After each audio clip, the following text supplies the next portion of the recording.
Veliaht yeni bölümüyle sezon finali tadında bir kapanış yaptı. Önümüzdeki hafta yılbaşı tatili sebebiyle de yeni bölüm yayınlanmayacak. Bu yüzden Timur'un nasıl bir karar vereceği de merak konusu olmaya devam edecek. Timur kendisini öldürmeye çalışan kişinin vezir olduğunu öğrenmesine rağmen vezire büyük bir ceza kesmedi. Nitekim bunun sonucunda da Korkut'un eline düşerek vezirin de dediği gibi cehennemin kapılarını açmış oldu. Ancak bir yandan da Yahya'nın düğün gününde ortalığın ateşe verilmesi yıkıcı bir sahne oldu. Şu an kime ne olduğunu bilemesek de bir yandan Timur'un çaresizliği, bir yandan düğün gününde yaşanan dehşet veliahtı merak konusunda arşa taşıdı. Peki Timur nasıl bir karar verecek? Zafer'in kim olduğunu herkes öğrenecek mi? Düğünü kim taradı ve Zülfikar ne yapacak? Gelin incelemeye başlayalım. Tabi öncesinde videoyu beğenirseniz çok sevinirim. Öncelikle Timur hayatının en mutlu gününde hayatının en zor kararını vermek zorunda kaldı. Timur hem annesini hem de Reyhan'ı kurtarmaya çalışsa da ikisini birden kurtarması mümkün değil. Ancak burada iki ihtimal var. İlk ihtimal Korkut'un Timur'a sadece oyun oynamış olabileceği ihtimali. Yani Korkut kendi yaşadığını Timur'a da yaşatmak için Ayşe'nin ve Reyhan'ın ses kayıtlarını alarak aslında onları toprağın altına gömmemiş olabilir.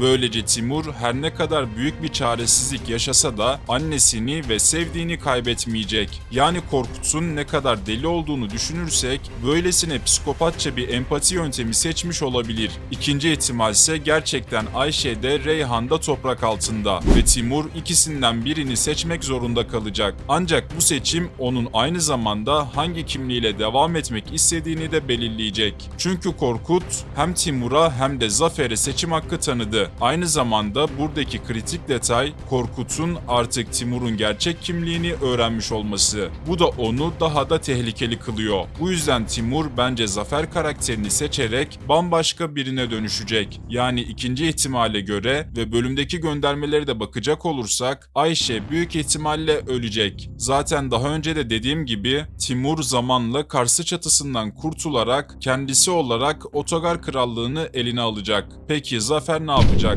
Biliyorsunuz ki Zafer artık dışarı çıkmayı başardı. Hatta Yahya'nın karşısına çıkarak gerçekleri de söylemek istedi. Fakat düğün sahnesinde ortaya silahların çıkması bence Zafer'in tekrardan tetiklenmesine sebep olacak. Bu yüzden Zafer'in dışarı çıkmaktan eskisi gibi korkar hale geleceğini düşünüyorum. Annesinin ölümüyle zaten travması olan Zafer bu sahneden sonra hiçbir şey olmadan devam edemeyecek. Yani Zafer'in gerçek kimliği bir süre daha herkesten sır olarak gizli kalacak. Yahya gerçeğe ne kadar yakın olsa da düğün gününün dehşeti onu da sarstığı için o da detaylara inemeyecek. Bunun yanında Yahya'nın kendi düğününde Büşra'yı değil de Derya'yı kurtarması otogarda dedikodulara sebep olacak. Aynı zamanda Büşra'nın nikah masasında tek kalması da bence vurulacağı ihtimalini güçlendiriyor. Peki düğünü tarayan kimdi? Biliyorsunuz son bölümde Yahya Korkut'tan kurtulmak için onun önüne bir yem koydu.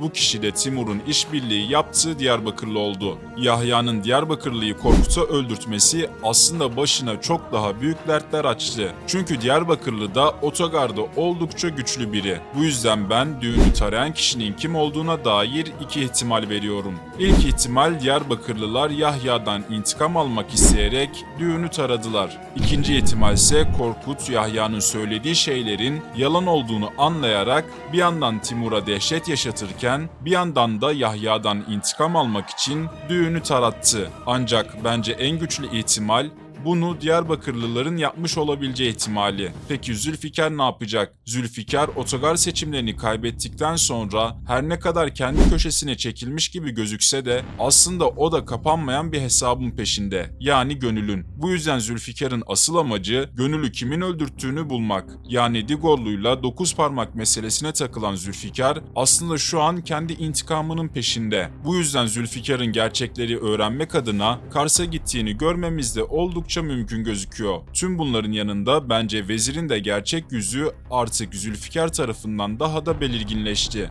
Bundan dolayı da Zaro Ağa bu konuyu kendi başına halletmeye çalışıyor. Hatta otogarda olanları bile vezirden değil Ziver'den öğreniyor. Evet dostlarım, sizce Timur kimi seçecek? Yorumlarınızı yazmayı unutmayın. Bu tarz videoların devamı için kanalıma abone olursanız çok sevinirim. Sonraki videolarda görüşmek üzere. Kendinize iyi bakın.